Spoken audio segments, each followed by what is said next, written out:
अपनी बात रखने का मौका मिल रहा है। मैं सबसे पहले कांड की जनता का शुक्रिया अदा करता हूँ कि 5 साल पहले आपने उस वक्त मजलिस इत्तेहादुल मुस्लिमीन के प्रत्याशी मोहतरम जनाब फिजाउल्लाह चौधरी साहब को आपने 22,000 वोट दिया था। मैं आपका बेहद शुक्रिया अदा करता हूँ। ये हमारे लिए ना सिर्फ बाइज़ इज्जत की बात है बल्कि बाइज़ फख्र भी है कि आपने मजलिस इत्तेहादुल मुस्लिमीन में अपना इत्तेमाद का इज़हार किया। इस विधानसभा के चुनाव में मजलिस के उम्मीदवार रईस मलिक साहब हैं। मैं आपसे गुजारिश यही करने आया हूँ कि आप पहले से ज्यादा पूरी ताकत के साथ मुत्तहिदा तौर पर मजलिस इत्तेहादुल मुस्लिमीन के उम्मीदवार के हक में अपने वोट का इस्तेमाल करें। मेरे अजीज दोस्तों और बुजुर्गों, कांड विधानसभा में बहुत से मसाइल हैं, बहुत तकलीफ है और हमको यहाँ पर आने में देरी भी इसलिए हुई कि कई रेलवे क्रॉसिंग के ऊपर ये डबल इंजन की सरकार मोदी और योगी ने हम तो देख रहे हैं कि कांड में कोई विकास नहीं हुआ। Rasoolpura railway crossing, Nawada railway crossing के ऊपर 5 साल में अगर ये 2 आरओबी नहीं बनाए गए तो डबल इंजन की सरकार एक झूठी बात है। तो कभी भी विकास का काम नहीं किए। हाँ, ये काम जरूर किए कि नफरत पैदा करना इनका काम है। मैं आपको याद दिलाना चाहता हूँ कि पिछले साल जनवरी में इसी कांड में लव जिहाद के उस अनकॉन्स्टिट्यूशनल कानून की बुनियाद पर कांड में एक शख्स को गिरफ्तार कर लिया गया। 15 दिन उसको जेल में रखा गया। उसकी बीवी को, उसकी पत्नी को जो 22 साल की थी, जिसने अपना मजहब तब्दील करके एक अल्पसंख्यक समाज के मुसलमान से शादी की, यहाँ पर बजरंगल के लोगों ने कंप्लेन की तो उस शख्स को गैर जरूरी 15 दिन जेल में रखा गया। वो बच्ची और वो नौजवान कह रहे थे कि हमने शादी करके 6 महीने हो गए, मगर लव जिहाद के कानून पर उल्टा रेट्रोस्पेक्टिव कानून लगाकर उस नौजवान को जेल में डाला गया। उसकी बीवी पत्नी को नारी निकेतन भिजाया गया। उसके पेट से हमल साबित हो गया, मिसकैरेज हो गया। आप ये समझिए कि उस वक्त जब ये मसला उठा किसी ने आवाज नहीं उठाई, बल्कि असदुद्दीन ओवैसी ने इस मसले के ऊपर आवाज उठाई। मैंने बयान भी दिया था कि क्यों उस नौजवान को गिरफ्तार करके गैर जरूरी उसको जेल में डाला गया, जिसकी वजह से उसकी बीवी का मिसकैरेज भी हो गया। मेरे अजीज दोस्तों और बुजुर्गों, कांड में एक अस्पताल है मगर दिखाने के लिए अस्पताल है। ये डबल इंजन की सरकार मोदी और योगी की अस्पताल में कुछ नहीं कर पाई।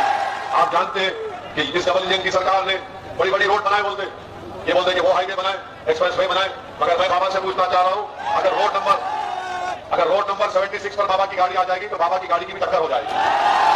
कांड की जनता जानती है कि रोड नंबर 76 पर कितनी टक्कर होती है, मगर इसके बावजूद भी बाबा के पास उसका कोई जवाब नहीं है। यहाँ पर गन्ने की किसानी होती है, गन्ने की कीमत नहीं बढ़ाई जाती, वक्त पर उनको पैसे नहीं दिए जाते और वो स्टैंडर्ड एसएपी है उस पर भी अमल नहीं होता। तो बहरहाल हर महाज पर ये डबल इंजन की सरकार पूरी तरीके से नाकाम साबित हुई है। मेरे अजीज दोस्तों और बुजुर्गों, अब जब मजलिस ने अपने उम्मीदवार को मैदान में उतार किया, 5 साल पहले भी जनाब फिजाउल्लाह हमारे उम्मीदवार थे, तो अब समाजवादी पार्टी और बसपा के लोग मजलिस पर इल्जाम लगा रहे हैं कि मजलिस के लड़ने से बीजेपी को फायदा होगा।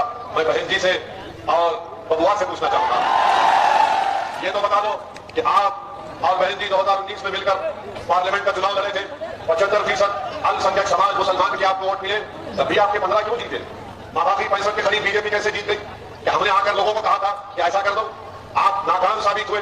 2017 में हम लड़े जरूर 30 के करीब विधानसभा पर, और उत्तर प्रदेश में 400 के करीब 400 से ज्यादा सीटें, आप वहां पर क्यों हार गए? बबुआ और राहुल गांधी मिलकर गाना बनाए थे, यूपी को 2 लड़कों का साथ पसंद है, पर गाना नहीं चला। मोदी योगी जीत गए। 2014 में हम नहीं लड़े, 75 सीट के लोकसभा की सीट पर बीजेपी कामयाब हो गई। मेरे अजीज दोस्तों और बुजुर्गों, ये डरते हैं मजलिस से, इसलिए ओवैसी पर झूठे इल्जाम लगाते हैं। इनको लग रहा है कि जमीन इनके पैर से खिसक रही है, इसीलिए बोकाट का शिकार होकर अनाप शनाप भटकते रहते हैं। मैं आपको ये बात बता रहा हूं कि आपने 2014 में सपा को वोट किया या बसपा को वोट किया, तब भी बीजेपी जीत गई। 2017 में आपने सपा, कांग्रेस और बसपा को वोट किया, तब भी उत्तर प्रदेश में बीजेपी की सरकार बनी। 2019 में आपने बीजेपी को नहीं किया, सपा और बसपा को वोट किया, तब भी बीजेपी के 45 के करीब कैंडिडेट कामयाब हो गए। मैं आपको जिम्मेदारी से ये कह रहा हूं, बात मेरी बात को ध्यान नशीन कर लो, आपके वोट की अहमियत नहीं है। कांड में जितने अल्पसंख्यक समाज के लोग रहते हैं, आपके वोट की कोई अहमियत नहीं है। आपको डरा कर वोट हासिल करना चाहते हैं, कि बीजेपी का डर दिखाकर वोट हासिल करना चाहते हैं। असदुद्दीन ओवैसी आपसे अपील करने आया है कि उम्मीद की बुनियाद पर रईस मलिक को वोट दो, आप डर की बुनियाद पर मुझे वोट मत दीजिए। मैं आपको डराना नहीं चाहता हूं, क्योंकि मैं किसी माई का लाल से नहीं डरता हूं सिवाय अपने गरीब से। डर की बुनियाद पर वोट मत दीजिए, उम्मीद की बुनियाद पर वोट दीजिए। इन्होंने क्या किया? इनके पास आपके वोट की कोई कीमत नहीं है। समाजवादी ने जितने मुस्लिम नेता है उन पर कोई एतमाद नहीं है, उन पर कोई भरोसा नहीं है, और आपके वोट की कोई अहमियत नहीं है, क्योंकि बबुआ जानते हैं कि वोट आप खरीदिए उनके, बीजेपी का डर दिखाएंगे तो आप उनके पीछे चलकर वोट डाल देंगे। इसीलिए एक शख्स को जिसका ताल्लुक कांड से नहीं है, मुरादाबाद जिले से नहीं है, उसको बिजनौर से लाकर यहां पर समाजवादी ने अपना प्रत्याशी बनाया। मैं समाजवादी में मौजूद, आरएलडी में मौजूद जो मुस्लिम नेता है उनसे कह रहा हूं कि जयंत ने और बबुआ ने आपको एक लॉलीपॉप दे दिया है कि तुम चूज कराओ इसको, और लॉलीपॉप क्या है कि आपको एमएलसी बना दिया जाएगा। याद रखो, अगर एमएलसी तुम्हारे को नहीं मिलने वाला है, तुमको सिर्फ एक झूठा वादा किया गया है। अब तो एमएलसी के चुनाव अप्रैल तक चले गए, 10 मार्च के बाद क्या होगा नहीं होगा आप खुद जान लो। मैं उन तमाम से अपील कर रहा हूं कि रईस मलिक के हक में अपने वोट का इस्तेमाल करिए। बीजेपी को अगर इस विधानसभा से दोबारा कामयाब होने से अगर कोई रोक सकता है तो मजलिस इत्तेहादुल मुस्लिमीन का प्रत्याशी रईस मलिक है। इसलिए मैं आपसे अपील कर रहा हूं कि आप अपना एक वोट मजलिस के हक में इस्तेमाल करके अपनी हिस्सेदारी की लड़ाई में हिस्सा अदा करिए। हम लड़ रहे हिस्सेदारी के लिए और राजनीति में हमको अपना हिस्सा चाहिए, शिक्षा में हमको अपना हिस्सा चाहिए, रोजगार में हमको हिस्सा चाहिए, ठेकेदारी में हमको हिस्सा चाहिए। बताइए आप, अगर ये गुनाह है तो फिर क्या करेंगे आप? हिस्सा आपको चाहिए नहीं चाहिए? अगर हिस्सेदारी चाहिए तो फिर आपको मजलिस का साथ देना चाहिए। डरिए और घबराइए मत, डर डर का जिंदगी मत गुजारिए। जिंदगी में एक ही बार सबको एक मरतबा मौत आने वाली है, 2 मरतबा मौत आने वाली नहीं है। आप मुत्तहिद हो जाइए, अपने वोट का इस्तेमाल करिए और रईस मलिक को कामयाब करिए। मैं आपको यह भी बताना चाहूंगा कि मेरी जिंदगी की कोई अहमियत नहीं है। बाबा कहते हैं कि पूरे क्रिमिनल को उन्होंने जेल में भगा दिया। बाबा कहते हैं ना कि पूरा माफिया जेल में चला गया। मोदी जी आकर बोले कि माफिया जेल में रहना पसंद करता है। मैं योगी जी और मोदी जी से पूछना चाह रहा हूं, हमारी गाड़ी पर जो लोग गोलियां चलाए वो किसके घर के दामाद थे? कहां से उनको वो 9mm का रिवॉल्वर मिला और .32 का रिवॉल्वर मिला? कहां से उनको इतनी गोलियां मिली? ये किसके माफिया के दामाद थे? इसका कोई जवाब नहीं है। मेरे अजीज दोस्तों और बुजुर्गों, हिम्मत और हौसले को बुलंद रखिए, मजलिस का साथ दीजिए। भागीदारी परिवर्तन मोर्चा का हिस्सा मजलिस है। हमने ये तय किया कि अगर आप अपनी दुआओं से वोट से भागीदारी परिवर्तन मोर्चा को कामयाब करते हैं, सत्ता मिलती है अल्लाह के फजल करम से, तो इसका पहला मुख्यमंत्री इंशाअल्लाह बाबू सिंह कुशवाहा 2.5 साल के लिए होंगे और आइंदा 2.5 साल के लिए एक दलित समाज से किसी को इसका मुख्यमंत्री बनाया जाएगा। मैं आपसे अपील कर रहा हूं कि इस हिस्सेदारी की लड़ाई में आप अपना सहयोग दीजिए, साथ दीजिए और मेरी जितनी भी बातें मैंने यहाँ पर आपके सामने रखी है उसको आप आराम से बैठकर सोचिए। अगर आप रद्द नहीं करेंगे तो कांट का नुकसान होगा। और वो समाजवादी बसपा के नेताओं से भी कह रहा हूं कि तुम समझो मेरी इस बात को, मुझसे मुखालिफत करो, वो आपका जमहूरी हक है, मगर इन बातों को सोचो कि कब तक आप इस्तेमाल होंगे, कब तक आपका इस्तेमाल किया जाएगा। अरे हर समाज का एक नेता है, हर समाज की एक ताकत है। योगी आदित्यनाथ से पूछा गया उनकी कास्ट के बारे में तो कहा कि हाँ कोई बुरी बात नहीं है। उत्तर प्रदेश के डिप्टी चीफ मिनिस्टर कहते हैं यहाँ ब्राह्मण हूं, क्या बुरी बात है? और जब मैं कहता हूं कि अल्पसंख्यक समाज, दलित, अति पिछड़ा को उनसे सामाजिक न्याय होना चाहिए, तो सपा से लेके बीएसपी से लेके बीजेपी में सबके पेट में दर्द शुरू हो जाता, सबके पेट में दर्द शुरू हो जाता। क्या आप नहीं चाहते कि कंसारी का बेटा कलेक्टर बने? क्या आप नहीं चाहते कि नाई का बेटा डॉक्टर बने? क्या आप नहीं चाहते कि कुरैशी का बेटा कामयाब बिजनेसमैन बने, एक दर्जी का बेटा एसडीएम बने? ये मेरी राय है, ये सामाजिक न्याय की राय है। हमारे अंसारी भाइयों की पावरलूम इंडस्ट्री को बंद करके रख दिया गया, कोयलों के दाम पे पावरलूम की इंडस्ट्री बिक गई। किसने आवाज उठाई? क्या समाजवादी बात करती है? क्या बीजेपी बात करती है? गरीब से गरीब बनाया जा रहा है आपको, आंखों तक आपका मुकद्दर बना दिया जा रहा है। इसीलिए हम आपसे अपील कर रहे हैं कि मजलिस के अपने वोट का इस्तेमाल करिए। और हम प्रधानमंत्री को भी बताना चाहते हैं कि प्रधानमंत्री कल सहारनपुर गए और सहारनपुर में जाकर प्रधानमंत्री ने कह दिया कि मुस्लिम महिलाओं से मुझे बड़ी मोहब्बत है। मित्रों, प्रधानमंत्री जी आपकी मोहब्बत होगी, हो सकता है, मगर ये बताइए कि हरिद्वार में, प्रयागराज, इलाहाबाद में और रायपुर में जो संसद हुआ था उसमें तो हमारी मुस्लिम महिलाओं के बारे में अनाप शनाप बता गए, गंदी गंदी बातें बकी गई। प्रधानमंत्री एक लफ्ज नहीं बोले। ये कैसी मोहब्बत है आपकी? कौन सी मोहब्बत है आपको? तो मुस्लिम महिला, यहां पर जो मुस्लिम महिलाओं की धज्जियां उड़ा रहे थे लोग, नहीं बोलेंगे? अच्छा, प्रधानमंत्री यहां भी नहीं बोले, संसद में, लोकसभा, राज्यसभा में 2-2 बार लंबा लंबा भाषण दिए, लंबी लंबी छोड़े, मगर प्रधानमंत्री ये नहीं बोले। प्रधानमंत्री को ये नहीं दिखा कि बच्चियां अपने सर पर हिजाब और निकाब पहनकर स्कूल कॉलेज को जा रही है पढ़ने के लिए, लड़ने के लिए नहीं, पढ़ने के लिए, काबिल बनने के लिए, मोहब्बत को आम करने के लिए, तो उनको रोका गया। प्रधानमंत्री उस पर भी नहीं बोलते। तो प्रधानमंत्री क्या बोलेंगे? बेटी बचाओ बेटी पढ़ाओ। हमें याद है कौन सी बेटी बचाओ बेटी पढ़ाओ? जब मेरी बच्ची को कॉलेज जाने से रोक दिया जा रहा है, बच्ची को कॉलेज जाने से रोक दिया जा रहा है। अच्छा, आप ये बताइए, अगर कोई हिजाब और नकाब पहनता तो आपको पेट में दर्द क्यों हो रहा है? क्यों दर्द हो रहा है आपको पेट में? क्या हम आपको मजबूर कर रहे? नहीं कर रहे। क्या हम आपसे कह रहे कि तुम भी पहन लो? बोले नहीं, मेरी बेटी अगर पहनेगी तो आपको दर्द क्यों हो रहा है? आपको खुश होना चाहिए कि हाँ, भारत एक ऐसा देश है जहां पर हजारों कल्चर, हजारों तहजीब है।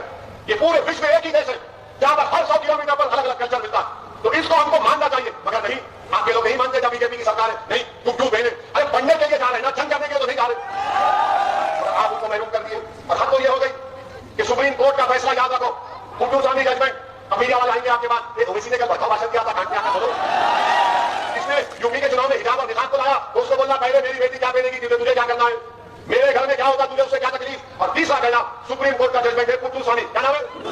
कुट्टू स्वामी जजमेंट में सुप्रीम कोर्ट ने कहा कि कोई क्या खाता है, क्या पहनता है, किसी को भी अख्तियार नहीं है कि वो उसको मजबूर करे।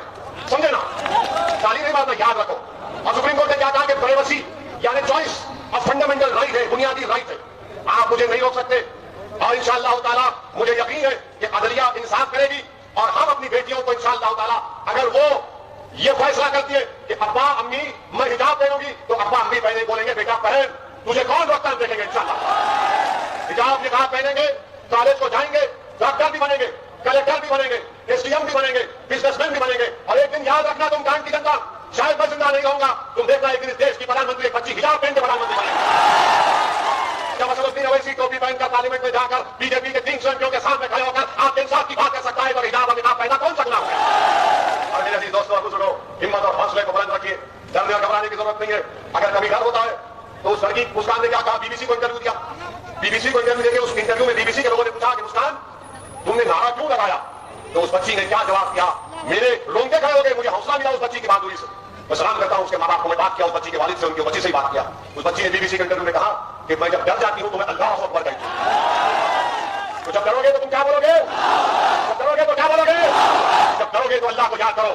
ना तुमको ओवैसी से डरना है, ना प्रधानमंत्री से डरना है, ना मुख्यमंत्री से डरना है, ना अखिलेश से डरना है, किसी से नहीं डरना है सिवाय सभी आसमान के खालिक से। जब आप ये फैसला कर लेंगे तो सपा के लोगों की रात की नींद हराम हो जाएगी। वो बोलेंगे ये कौन सी अफीम खिला के गया ओवैसी, यही तो सही नशा है, ये नशा है। अगर तुम इस नशे में आ जाओगे तो तुम आंखें बंद करके वोट नहीं दोगे, तुम होश और हवास में रहकर अपनी हिस्सेदारी की लड़ाई के लिए वोट दोगे। ये लड़ाई हिस्सेदारी की है, क्या आप हमारा साथ देंगे? मैं आपसे वादा कर रहा हूं, ये चुनाव बल्कि जब तक अल्लाह जिंदा रखेगा मुझे, चाहे मुझ पर गोलियां चले, चाकू चले, बम गिरे, कुछ भी हो जाओ, मैं लड़ता रहूंगा आपके लिए इंशाअल्लाह। और अगर मैं मर भी जाए इस्लाम में, तुमको रब्बे करीम का वास्ता, जहां पर मैं काम छोड़ूंगा तुम उसको लेकर आगे बढ़ना इंशाअल्लाह। ये चीज हम ये मिजाज पैदा करना चाहते हैं। अरे जब समाजवादी ने अखिलेश नेता है तो बताओ तुम्हारा नेता कौन है? नहीं, तुम्हारा नेता कौन है? तुम्हारा कोई नेता नहीं है।